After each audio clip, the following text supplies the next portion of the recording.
Ang drama ay nagsisimula kay Yon, ang ating bida na may 3 kapatid na lalaki at napakamasigla. Isang araw habang pauwi siya matapos bumili ng tanghalian, nakatagpo siya ng dating kasintahan ng kanyang kapatid na lalaki na iniwan na niya. Ang dating kasintahan ay iniisip na si Yon ang dahilan kung bakit siya iniwan ng kanyang kapatid at inatake si Yon ng mga kaibigan at binugbog siya ng mabigat, pero sa totoo lang wala namang kinalaman si Yon sa paghihiwalay. Umuwi si Yon na galit at nagsisigaw sa kanyang mga kapatid at hinihinga ng paliwanag kung sino sa kanila ang nakipaghiwalay sa babae. Binalaan niya silang umamin bago niya sila parusahan. Nang wala ni isa sa kanila ang sumasagot, kinuha na niya sila ng litrato na magulo ang itsura at nagbanta na ipo-post ito sa social media kung hindi nila aaminin. Isa sa kanyang mga kapatid ang sa wakas ay umamin at agad siyang pinagsusuntok at sinasabihan siya na sinaktan niya ang puso ng babae. Binabalewala ito ng kanyang kapatid at sinasabi na hindi ito ang unang pagkakataon na iniwan niya ang isang tao, at dahil gwapo siya palaging nahuhulog ang mga babae sa kanya at pinabayaan niya ang galit ni Yon na tinawag itong bata. Mula sa sandaling yun nagkaroon si Yon ng malalim na galit sa mga gwapong lalaki. Ipinakilala sa atin ang pangunahing tauhan na si Kang, isang napaka-attractive na batang lalaki, at isang araw habang gumagawa ng sketch sa isang restaurant napansin niya ang isang babae na nakaupo kasama ang kanyang kasintahan na palihim na sumusulyap sa kanya, at nang umalis ang kanyang kasintahan sa banyo matapang na humingi si Kang ng kanyang numero. Ang babae na naakit sa kanyang hitsura ay mabilis na isinulat ito sa isang panyo. Gayunpaman, sa halip na itago ang numero, sinundan ni Kang ang kasintahan sa banyo at ibinibigay ang panyo nang tanungin ng kasintahan kung ano ito. Sagot ni Kang ng malamig, "Ito ang numero ng girlfriend mo, yung akala mong umiibig sa'yo." Binalaan siya na masyadong madali itong makipaglandian at hindi tipo ng tapat na babae. Tapos ay umalis siya nang hindi sinasadya, at ang nobyong ito ay kapatid ni Yon na nag-aral sa parehong paaralan kung saan nagtatrabaho si Yon ngayon bilang tagapagsanay.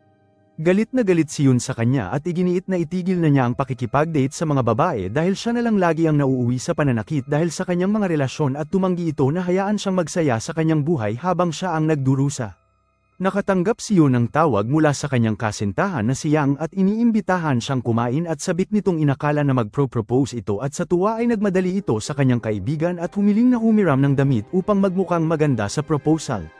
Dumating si Yon sa restaurant at nasa sabik ng tuwa ang kanyang puso, at nang inabot ni Yang ang kanyang bulsa inakala nitong ito na ang pagkakataon na kukunin nito ang singsing at hilingin na pakasalan siya, ngunit sa kanyang gulat kinuha nito ang isang salamin at sinabi na inimbitahan siya nito sa lugar para makipaghiwalay. Pinaliwanag nito na kailangan niya ng isang tao na tugma sa kanyang financial status at social class at isang maganda at elegante na hindi tulad niya. At dahil nasaktan, tumakbo si Yon sa kaibigan niya, ngunit sinabi ng kanyang kaibigan sa kanya na huminto na ito sa pag-iyak. At bilang tugon kumain si Yon para sumaya dahil ang pagkain ang pinakaimportanteng bagay para sa kanya. Samantala nalaman natin kay Kang na siya ay isang mayaman at athletic, ngunit hindi siya palaging ganito, at sa paaralan siya ay sobrang taba at madalas na binubuli dahil sa kanyang masamang amoy at walang may gusto sa kanya. At ngayon sa tuwing naaalala nito ang masasakit na araw na yun, ang kanyang tiyan ay kumukulo at hindi nito mapanatili ang kanyang sarili, at nagpasya ito na harapin ang kanyang nakaraan at ipakita sa dating mga bully kung ano ang narating niya sa buhay. Nagpasya si Kang na dumalo sa isang party kung saan ang mga dati niyang kaklase ay magtitipon, at nang dumating ang lahat ay nagulat sa kanyang pagbabago, at ang mga babae sa party ay dumagsa sa kanya maliban lamang kay Yon na hindi interesado dahil sa pagkamuhi nito sa mga gwapong lalaki. At sa tuwing may kakausap sa kanya pinipigilan ito ni Yon sa pamamagitan ng pag-order ng pagkain na labis na ikinairita ni Kang. Pagkatapos ay napagtanto nito na si Yon ang babae mula sa kanyang nakaraan na siyang nakasaksi ng mga pinakamasamang araw nito sa paaralan nang hindi nito makontrol ang kanyang sarili. At dahil napuno ng alaala, mabilis itong umalis sa party, at sa kanyang bahay hindi mapigilan ni Kang ang pag-iisip kay Yon at ang mga bagay na ginawa nito noon sa kanya. Nagtungo ito sa isang doktor at inisketch ang kanyang mukha at determinado na panatilihin ang imahe sa harap niya upang kapag nakita niya ulit ito makokontrol niya ang kanyang sarili. Samantala nagpasya si Yon na baguhin ang kanyang sarili at maging stylish at cute upang mabawi nito ang kanyang dating kasintahan. At gumawa ito ng kasunduan sa kanyang kaibigan, at kung tutulungan siya nito tutulungan naman siya ni Yon na maging sila ng kanyang crush. At sa gabing yun nagtungo sila sa isang restaurant at natuklasan na ang kaibigan ng kanyang ex ay walang iba kundi si Kang. At lumalabas na ginawa nito ang pagpupulong upang makita ulit nito si Yon. Matapang nitong sinabi sa kanya na iwan ang kanilang mga kaibigan at gumugol ng oras kasama siya, at habang pinagmamasdan inisip ni Kang na nahuhulog ito sa itsura niya at nakipagtalo ito na hahabulin siya ni Yon o gumawa na lamang ng move. At sa wakas diretso nitong hiniling sa dalaga na makipag-date ngunit sa kanyang gulat mabilis na tumanggi si Yun dahil sa gwapo siya. Nagulat si Kang sa tugon ni Yun kung saan napunta siya sa parehong emosyonal na kaguluhan na sinusubukan nitong iwasan. At dahil nabigo nagtungo ito sa kanyang doktor at pinayuhan siya na kailangan niya maging malakas at superior sa harap ng dalaga. At inimungkahi ng doktor na bumili ito ng mamahaling sasakyan upang mapabilib niya ito. At kinabukasan sinunod ni Kang ang payo ng doktor at bumili ng isang mamahaling sasakyan habang nakita ng kaibigan niya si Yun na nakatayo sa harap ng gwapong lalaki at mabilis na sinabi ito kay Kang. Labis na ikinagalit ito ni Kang at hindi alam na ang lalaki ay ang kanyang kapatid at ang kalungkutan nito ay mas lalong lumalim. At samantala si Kang at ang kaibigan nito ay nagtungo sa isang restaurant at muli nakita nito si Yun na may kasama ulit na gwapong lalaki at pinagpalagay nito na nagde-date sila at hindi alam ang isang ito ay kapatid din ni Yun. At dahil nabigo ng hinayang ito sa perang sinayang niya sa mamahaling kotse at sa pamilya ni Kang na sobrang yaman mayroon silang kapangyarihan na italaga siya bilang bagong direktor ng paaralan at nagkataon na ito ang kaparehong paaralan kung saan nagtatrabaho si Yun. At nang makita siya ni Yun tumitig ito sa kanya at pabirong nagbanta na papatayin siya nito. Mabilis itong nag-trigger sa dating kondisyon ni Kang ngunit nahirapan itong panatilihin ang kanyang sarili sa harapan ng lahat. At nang maglaon nakipagkita si Kang sa kanyang kaibigan na sinabi sa kanya na si Kang ay hindi lamang direktor at siya rin ang anak ng may-ari ng paaralan at sinabi nito si Yun na maging magalang kung nais nitong panatilihin ang kanyang trabaho. At sa panahon ng isang pulong pinapanood ni Kang si Yun na kumakain na parang hindi pa nakakakita ng pagkain na ikinagulat ng mga empleyado. Ang pagkain ay binubuo lamang ng mga prutas at gulay na ikinadismaya ng lahat na umaasang may karne. At isang doktor na katrabaho ni Yun na may gusto sa kanya ay sinubukan na mapalapit sa kanya sa pamamagitan ng pagbigay nito ng kanyang pagkain. Habang nagtanong si Kang kay Yun kung paano nito haharapin ang isang kaso kung saan ang isang estudyante ay binubuli at tinatawag na pangit at mataba. Diretsyong tumugon si Yun at sinabing ang mga estudyante ay hindi nagsisinungaling at ito lamang ang masakit na katotohanan. Nagalit si Kang ngunit ang kaibigan ni Kang ay pinigilan ang tensyon sa pamamagitan ng aksidenteng nabuhusan niya ito ng inumin. Pagkatapos ay dinala nito si Yun at binalaan niya ito na kung hindi ito hihiling ng paumanhin ay matatanggal ito sa trabaho. At dahil dito nilapitan ni Yun si Kang at sarkastiko itong humiling ng tawad at sinabing nakakaasar pa rin ito gaya ng dati. At habang si Kang ay ganap na parang kinilig ang mga empleyado ay nagsimulang hanapin siya na biglang nawala at pinagalitan si Yun ng kanyang kaibigan at nagtanong kung saan niya ito pinadala at tumugon si Yun na wala itong alam. Samantala binisita ni Kang ang doktor at sinabi na ang rapidong pagtibok ng kanyang puso ay nagpapahiwatig na siya ay in love.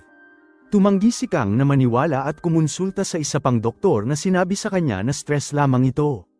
Samantala si Yun ay gumugol ng oras mag-isa at nagulat nang dalhan siya ng mansanas ng doktor sa paaralan na madalas na nitong ginagawa. At nang maglaon nakita nito ang isang lumang litrato ng kanyang sarili kasama si Kang at nagbibiro sa kanyang isipan kung bakit ito lumaki ng sobrang gwapo at hiniling na sana nanatili na lang itong mataba. Pagkatapos ay tinawagan nito si Kang para sa pag-aproba ng kanyang racing team budget gayunpaman hindi ito naintindihan ni Kang at inaakalang naghahanap lamang ito ng dahilan para makita siya dahil lihim itong may pagtingin sa kanya. Sinabi nito na busy siya ngunit kung talagang kailangan niya ito ay maaari itong magpunta sa kanyang bahay. At sa kanyang gulat pumayag ito nang hindi nagdadalawang isip at nagpakita sa kanyang bahay sa kinagabihan. At dahil kinakabahan mas lalo ito naging flustered nang dumating ito na may 2 bote ng lemonade. At sinusubukan kumilos ng normal na kunwari itong walang pakialam at nakikinig sa paliwanag ni Yun sa budget request. At si Yun na hindi pamilyar sa laki ng bahay ay naligaw habang hinahanap nito ang banyo. At nang bumalik ito aksidente nitong natapon ng inumin sa kanyang sarili at nagpilit sa kanya na tanggalin ang kanyang damit. Pagkatapos ay tumabi ito kay Kang upang ipagpatuloy na ipaliwanag ang budget ngunit ang presensya nito ay nagpakaba sa kanya at lumayo na parang tanga. Sinundan siya ni Yun at isang sandali ng tensyon nagkabanggaan sila at nakatayo ng malapit sa isa't isa.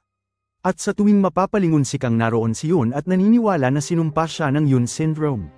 At kalaunan ibinalik ni Kang ang kanyang damit matapos na personal itong linisin ni Kang at pinadala din ang pirma ng pag-aproba para sa kanyang budget. Araw ang lumipas aksidenteng nakita ni Yun si Kang sa isang date kasama ang isang elegante at matikas na magandang babae. At habang pinagmamasdan ni Kang na kumakain ng kanyang date hindi nito mapigilan maisip kung paano kumain si Yun at sa kabila ng may kasama itong iba hindi nito mapigilan ang pag-iisip kay Yun. At kahit pag-uwi nito sa bahay nasa isipan pa rin niya ito at nang hawakan siya ni Kang napagtanto nito na siya ay totoo at nabigla.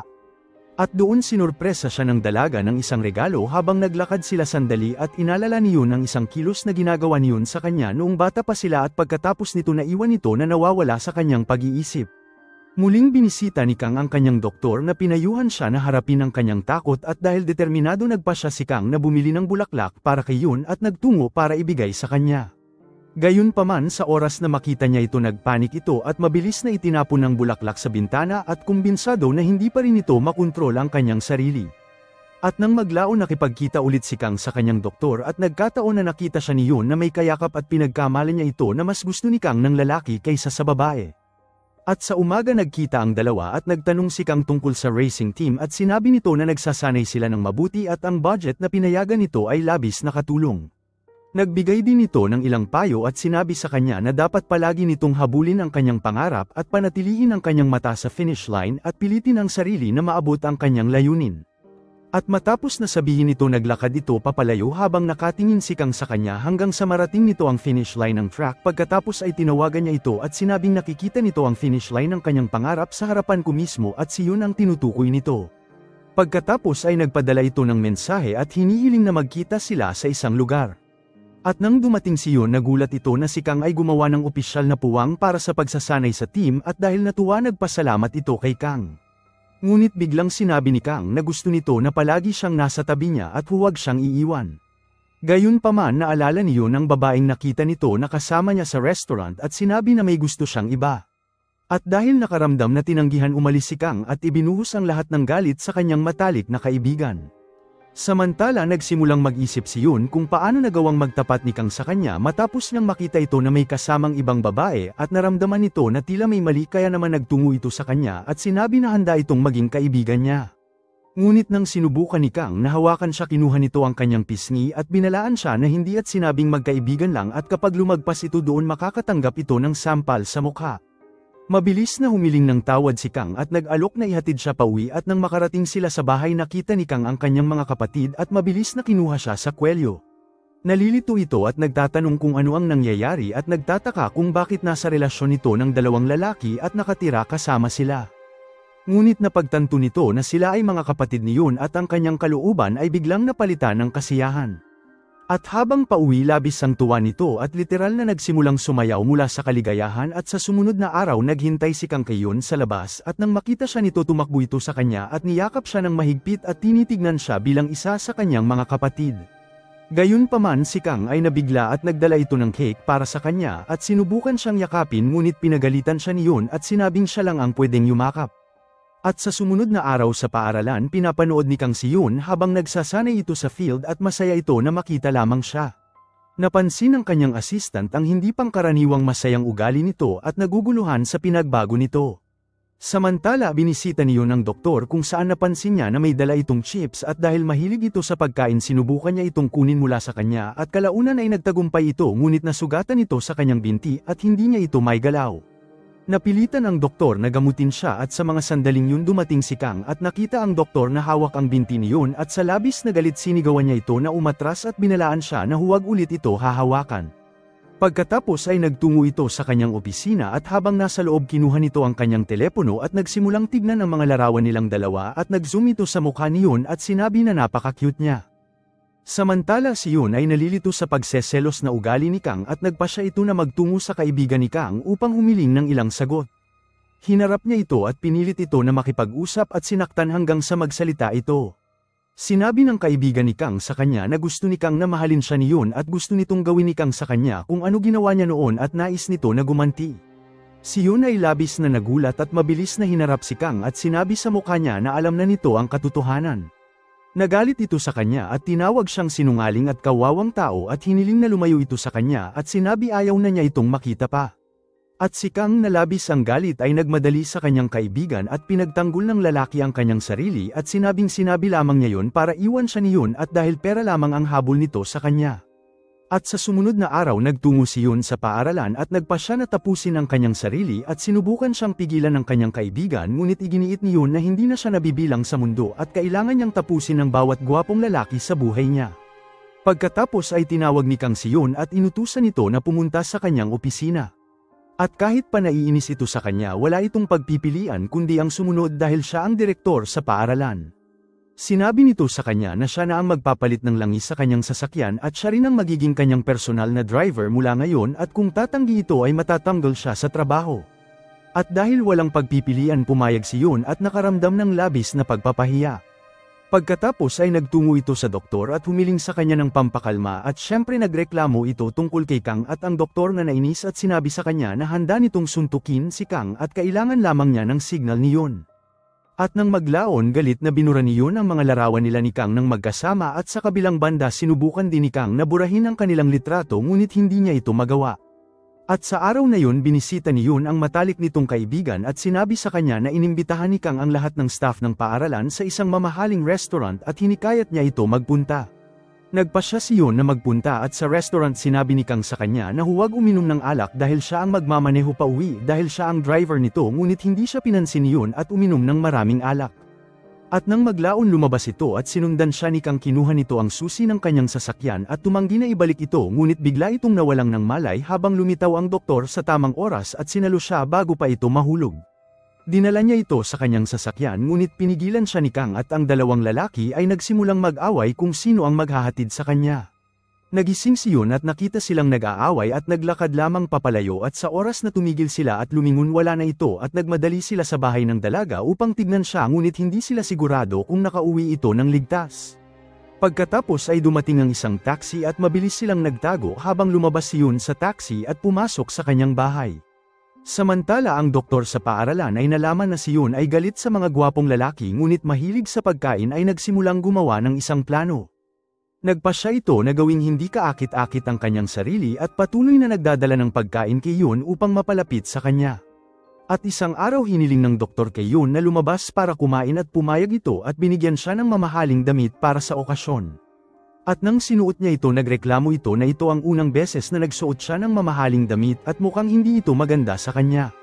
Ang doktor na ganap na nabigla ay tumugon na ito ang unang pagkakataon na nakakita siya ng magandang damit o baka dahil suot lamang ito ni Yun. Samantala nalaman ni Kang na si Yun ay lalabas kasama ang doktor at labis na nagselos. At sa hapunan sa harap ng lahat malinaw na sinabi ng doktor na in love ito kay Yun mula sa unang pagkakataon na makita niya ito. At pagkatapos binalik ni Yun ang damit at tumanggi na itago ito dahil masyado itong mahal at nagpasalamat ito sa doktor sa mga matatamis nitong salita sa harap ng lahat ngunit iginiit na hindi ito naniniwala sa kanya. Sinabi ng doktor sa kanya na hindi niya ito sinabi para lamang mapabilib ang mga tao at totoo ang mga sinabi nito ngunit hindi naniniwala si Yun sa kanya at tuluyan na umalis. Samantala si Kang ay nakaupo mag-isa at kinakausap ang isang laruan at sinasabi ang pagkadismaya nito kay Yun. At sa umaga nakita nito si Yun kasama ang doktor at mabilis na pinatawag ito sa kanyang opisina at pinagalitan siya sa trabaho nito at sinabing nais nito ang buong report ng racing team ngayon din. Si Yun ay nagalit ngunit sinubukan na pakalmeyan ang kanyang sarili at isinulat ang report at nagtungo sa opisina ni Kang ngunit wala ito doon. At nang tawagan niya ito sinabi ni Kang na dalhin nito ang report sa kanyang bahay sa halip bagamat hindi ito gusto ni Yun wala itong magagawa kundi ang sumunod. At nang dumating ito napansin nito kung gaano kalapit si Kang sa kanyang Mr. Potato at tinukso siya nito at sinabing gustong-gusto niya ito. Mabilis na itinanggi ito ni Kang at sinabing itatapon din niya ito sa lalong madaling panahon. Ngunit sa oras na magtungo si Yun sa kusina nagsalita si Kang sa Mr. Potato at sinabing nagsisinungaling siya at hindi niya ito itatapon. Samantala nagsimulang kumain si Yun kung ano ang makita nito sa kusina at nagpasya si Kang na magluto para sa kanya. At nang tikman nito ang pagkain nagulat ito at sinabi na napakasarap nito.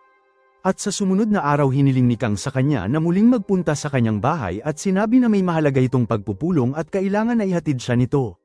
Patuloy na tumanggi si Yun ngunit sa katunayan gusto nitong malaman kung kanino siya makikipagkita at nairita ito at iniisip na makikipag-date ito sa ibang babae. Ang kanyang pagkadismaya at nagsimula itong makipag-away sa random na tao sa kalsada at sinigawan ng isang lalaki na walang kinalaman sa sitwasyon. Makikipag-away pa sana ito nang biglang dumating si Kang sa tamang oras na gumanap na isang cool na hero. Ngunit si Yun ay naiinis pa rin dahil hindi nito sinasabi kung sino ang makakasama niya kaya umuwi ito na masama ang loob.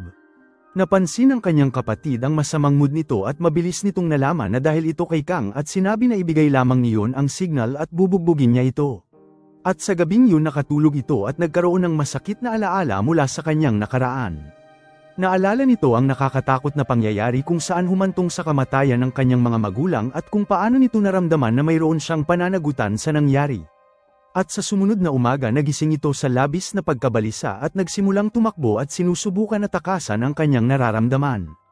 At si Kang na palihim siyang pinapanood ay nakita siyang nagka-breakdown at habang umiiyak biglang lumitaw si Kang sa harapan niya at pinagtapat ang kanyang pagmamahal sa dalaga. Ngunit ito ang pinakamasamang pagkakataon dahil wala ito sa tamang pag-iisip at ang kailangan nito sa mga panahon na yun ay hindi pag-ibig kundi karamay at pag-iintindi.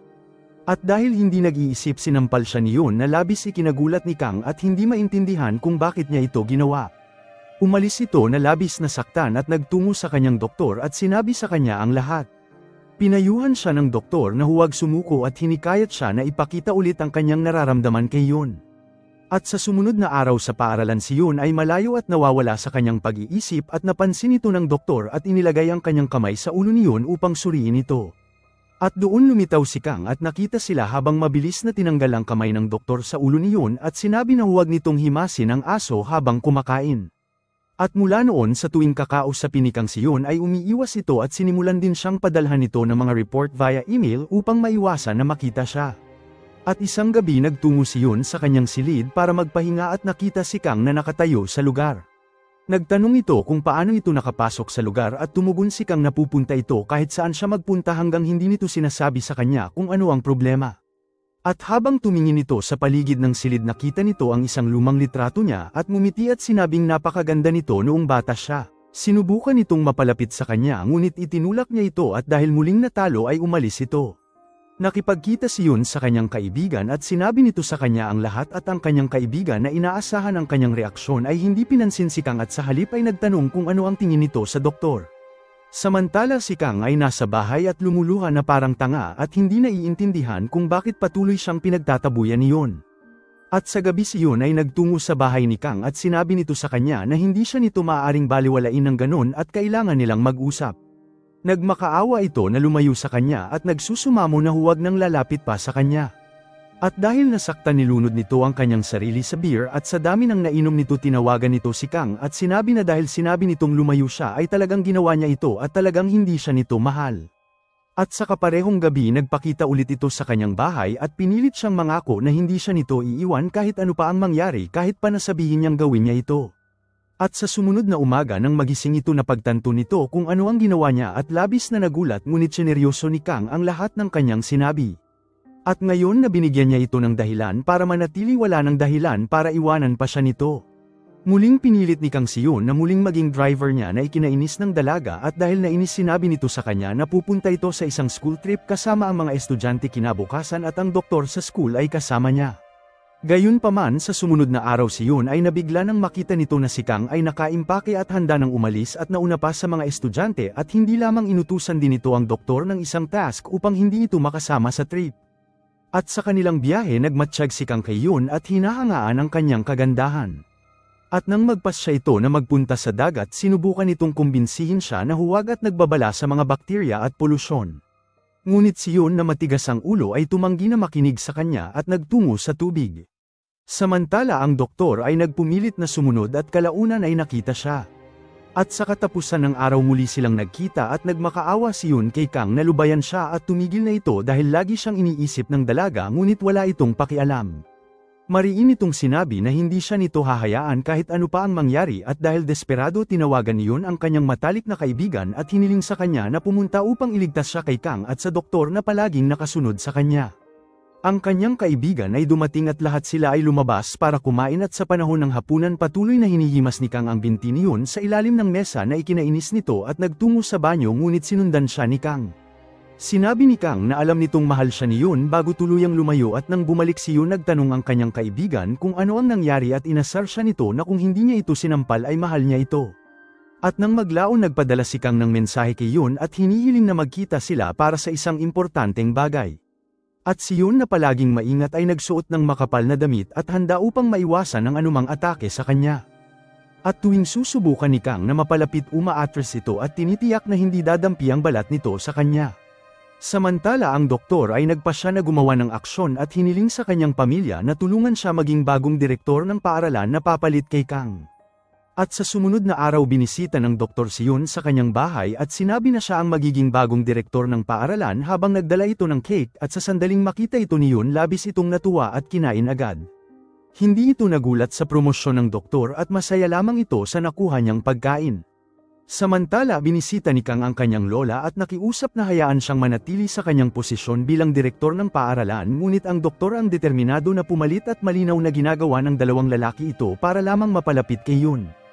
At sa sumunod na araw opisyal na inanunsyo na ang doktor na ang bagong direktor at nag-iwan kay Kang na nadismaya at pati na rin si Yun na napagtanto na hindi na nito makikita si Kang sa paaralan. Sinamantala ng doktor ang pagkakataon na ipagtapat ang pagmamahal nito sa kanya ngunit nabigla ito nang sinabi ni Yun na gusto talaga nito si Kang. At nang makauwi si Yun nakita nito ang isang drawing ni Mr. Potato mula kay Kang kasama ang imbitasyon na lumabas sila ng magkasama. At sa pagkakataon nito pumayag siya at nagtungo sila sa isang amusement park at masaya na naglaro at nanunood ng nakakalungkot na palabas. Naging emosyonal si Kang at nagsimulang maluha habang si Yun ay nanatiling hindi apektado. At nang maglaon na alala ni Yun ang isang masakit na sandali noong bata siya nang hiniling nito sa kanyang magulang na dalhin siya sa bahay ni Kang upang humiling ito ng tawad sa kanya dahil sa madalas niya itong binubuli at tinatawag na mataba at pangit. At sa gabing yun habang patungo sila isang aksidente ang naganap at parehong namatay ang kanyang magulang. Balik sa kasalukuyan tumanggi pa rin ang doktor na sumuko at patuloy pa rin itong nagdadala ng pagkain sa kanya kahit pa na tinanggihan siya nito. At isang gabi nagkita si Yun at Kang at inamin na hindi maganda ang pakikisama nito sa kanya habang ngumiti si Kang at sinabing kahit pa ganoon siya sa sandaling tawagin siya nitong mahal kakalimutan agad nito ang lahat. At sa sumunod na araw nagtungo si Yun sa bahay ni Kang na may seryosong ekspresyon at nagtanong ito tungkol sa kanyang marangyang buhay at umaarte na tila may pakialam na ito sa kanyang background. At si Kang na nalilito ay nakikinig habang pinapaliwanag ni Yun na mayaman siya at makapangyarihan ang kanyang pamilya at siya ay wala na kahit na ano at nagtanong kung bakit siya ang pinili nito. Pagkatapos ay hiniling nito na makipaghiwalay na sa kanya bago pa mas lumalim ang mga bagay sa kanila. Natulala si Kang at tumugon sa kanya kung ano ba ang problema nito dahil hindi naman ganun ang pag-uugali niya kanina. Niyakap niya ang dalaga at tumanggi na bumitaw at sa mga sandaling yun lumitaw ang ina ni Kang at labis ang tuwa nang makita nitong niyayakap ng kanyang anak ang isang babae at masaya nitong sinabi na mula sa araw na yun si Yun na ang girlfriend ng kanyang anak. At si Yun na tila nahihiya ay malugod siyang binati bago tuluyang umalis.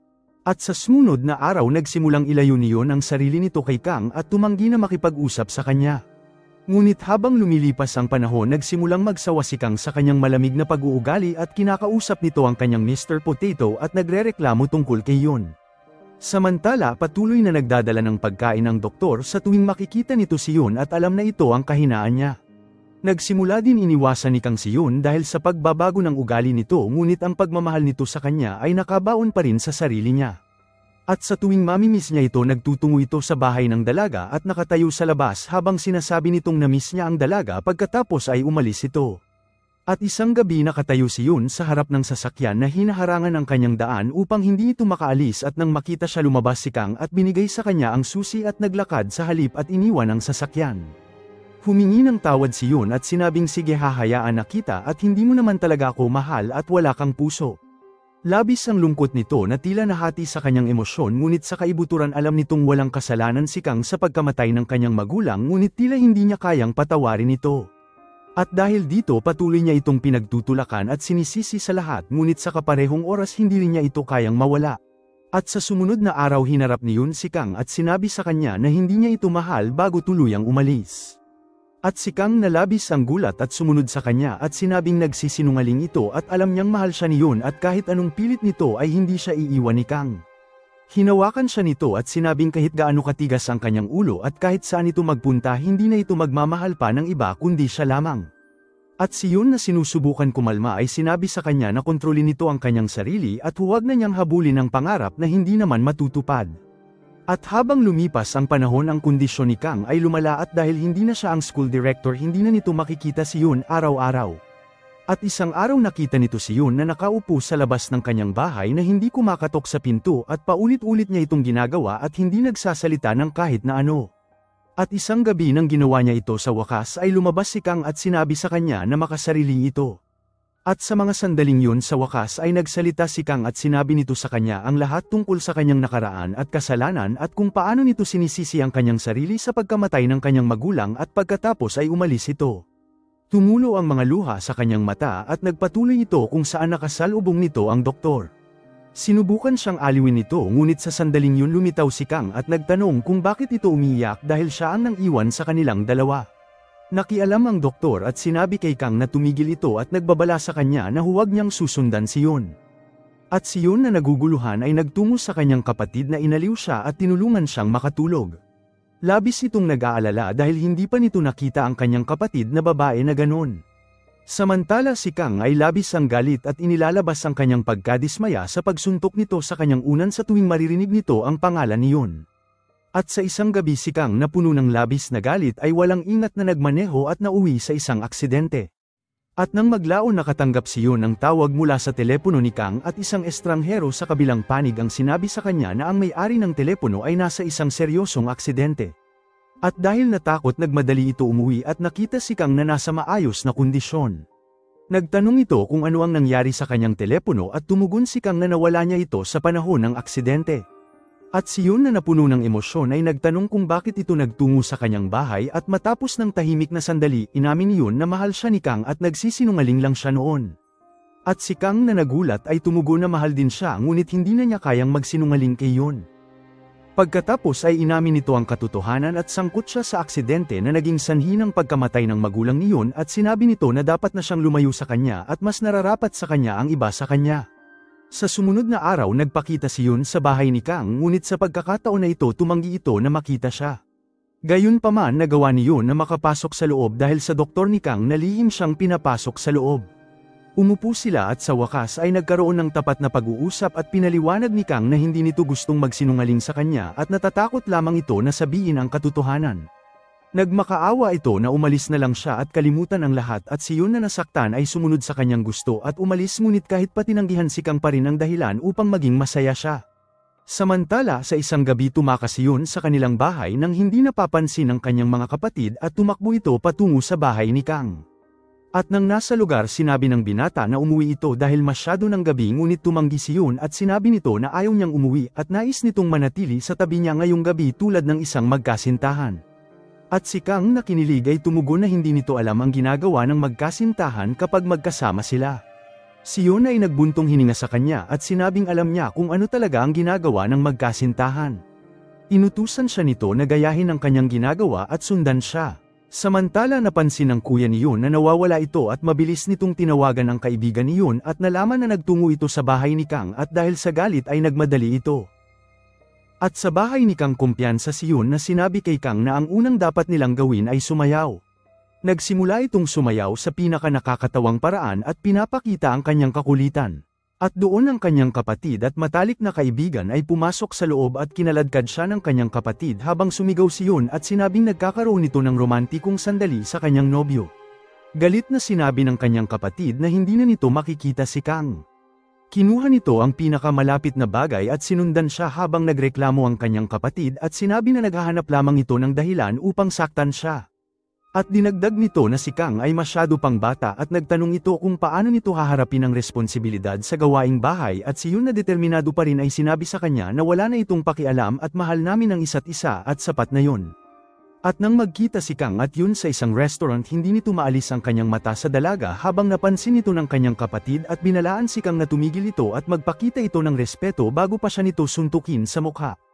Samantala sinusubukan pa rin ng doktor na makuha ang puso ni Yun at patuloy na nagdadala ng pagkain at sa pagkakataon na ito direkta nitong niyaya si Yun na kumain sa labas. At si Yun na nakakita ng pagkakataon ay mabilis na pumayag at sa panahon na ito sinabi nito sa doktor na tigilan na siya nito at mabilis na pagtanto ng lalaki na si Yun ay lubos na umiibig kay Kang. At sa pagtanggap ng kanyang pagkatalo humiling ito ng tawad sa kanya at sinabing ginawa nito ang kanyang makakaya ngunit sa tingin nito ay dapat na talaga siyang huminto. Ngumiti si Yun at sinabi sa kanya na talagang mabait siya at binigyan niya ito ng isang yakap at doon lumitaw si Kang at nakita sila. Habang naramdaman ng doktor ang panganib na paparating at mabilis na binitawan si Yun at sinabi na mukhang hindi siya makakaligtas hanggang kinabukasan pagkatapos ay tumakbo ito. Mabilis na sinundan siya ni Kang habang sumisigaw at sinasabing papatayin siya nito. At pagkatapos bumalik si Kang kay Yun at determinado na makasama siya kahit ano pa ang mangyari. At habang lumipas ang panahon si Yun at Kang ay mas lumalim ang pagsasama at tinuruan din siya ni Kang kung paano alagaan ng mabuti ang mga Mr. Potato. At isang araw nagtungo si Kang sa mga kapatid ni Yun na may seryosong kahilingan at nais nito na pakasalan ang dalaga. At nakakagulat ang mga kapatid nito ay pumayag ng walang pag-aalinlangan. Pagkatapos ay sinurpresa ni Kang si Yun ng isang magandang puting dress na katulad ng pinapangarap nito noong bata pa siya. At sa wakas si Kang at Yun ay nagpakasal at namuhay silang dalawa ng masaya at nagkaroon ng 2 anak. Salamat sa panunood. Kung nagustuhan mo ito, huwag kakalimutan mag-like at subscribe para sa mga susunod pa nating recap.